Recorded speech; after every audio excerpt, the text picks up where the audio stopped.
Hi friends, welcome to mom's kitchen. బీరకాయ ఎండు చేపల కర్రీ ఎలా చేయాలో చూద్దాం. దీనికోసం 1/2 కేజీ బీరకాయ తీసుకొని పీల్ చేసి పెట్టుకున్నాను. 50 గ్రాముల ఎండు చేపలు తీసుకొని ప్యాన్లో వేసుకొని వేయించుకోవాలి. చేపల్లో నుంచి ఇలా పొగ పైకొచ్చేంత వరకు వేయించుకోవాలి. ఇలా వేయించుకోవడం వల్ల చేపల్లోనే నీచు పోతుంది. ఈ చేపల్లోని తలా తోక తీసుకొని ఇలా క్లీన్ చేసుకోవాలి. వాటర్ యాడ్ చేసుకొని చేపల్ని 2 సార్లు శుభ్రంగా కడుక్కోవాలి.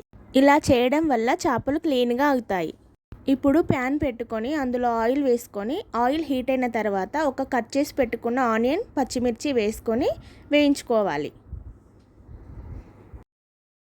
ఆనియన్ ఫ్రై అయిన తర్వాత ఇందులోకి అల్లం వెల్లుల్లి పేస్ట్, పసుపు వేసుకొని వేయించుకోవాలి. ముందుగా క్లీన్ చేసి పెట్టుకున్న చేపలు కూడా వేసుకొని వేయించుకోవాలి. ఇందులోకి 1 స్పూన్ కారం, 1 స్పూన్ సాల్ట్ వేసుకొని కలుపుకోవాలి. ఇందులోకి కట్ చేసి పెట్టుకున్న బీరకాయ కూడా వేసుకొని కలుపుకోవాలి.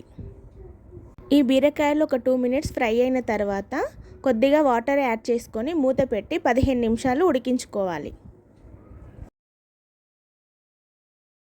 బీరకాయలు ఉడికిన తర్వాత ఇందులోకి కొత్తిమీర వేసుకొని కలుపుకోవాలి.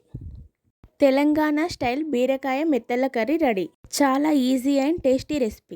Like, share and subscribe.